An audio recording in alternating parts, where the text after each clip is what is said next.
Hello, कैसे हैं आप?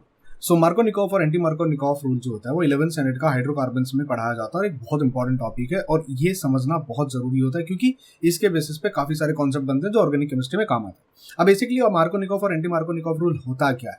ये मार्कोनिकॉफ रूल और एंटी मार्कोनिकॉफ रूल हमसे बात करता है कि अगर मान लीजिए मेरे पास कहीं पर अल्काइल हैलाइड है और मुझे इस अल्काइल हैलाइड को ऐड करना है किसी अल्कीन में। यहाँ पर मैंने एग्जांपल लिया है HBr का। अब HBr लेने के पीछे का एक सिंपल सा रीजन है, बिकॉज जो एंटी मार्कोनिकॉफ रूल है वो सिर्फ HBr शो करता है, तो मैंने दोनों एग्जांपल्स में HBr को ले लिया।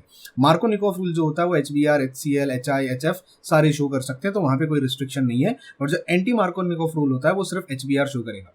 तो अगर मेरे पास एक अल्काइल हैलाइड है और मुझे एक अल्कीन में उसको ऐड करना है तो एडिशन कैसे होगा? क्योंकि HBr में एक H पॉजिटिव बनेगा, एक Br नेगेटिव बनेगा। Br कहां जाकर ऐड होगा और H प्लस कहां जाकर ऐड होगा, एक सिंपल सा रूल याद रख लेना, बहुत हेल्पफुल होगा। अगर आप मार्कोनिकॉफ रूल की बात करते हो तो जो नेगेटिव पार्ट होगा, यानी जो Br माइनस होगा, जो हेलोजन पे नेगेटिव चार्ज होगा, वो उस कार्बन के पास जाएगा जहां पर कम नंबर ऑफ हाइड्रोजन एटम होते हैं। जैसे इस अल्कीन में अगर आप देखो, इस कार्बन के साथ 2 हाइड्रोजन लगे हुए हैं, लेकिन इस कार्बन के साथ सिर्फ एक ही हाइड्रोजन लगा है, अगला जो लगा है वो अल्काइल ग्रुप है। तो ये है आपका मार्कोनिकॉफ रूल, जो कहता है नेगेटिव पार्ट कहां जाएगा, उस कार्बन के पास जहां पर कम हाइड्रोजन एटम्स लगे होंगे। तो देखो, आपका Br यहां चला जाएगा, H यहां चला जाएगा, अल्कीन से अल्कीन बन जाएगा। एंटी मार्कोनिकॉफ रूल या जिसको परऑक्साइड इफेक्ट या जिसको खास मायो इफेक्ट भी कहते हैं, वो कहता है कि सेम रिएजेंट होगा, सेम HBr होगा, लेकिन इस बार हम लोग बेंजोइल परऑक्साइड लेते हैं। यानी यहाँ पर अगर कोई परऑक्साइड लिया जाता है, इसीलिए उसका नाम परऑक्साइड इफेक्ट होता है।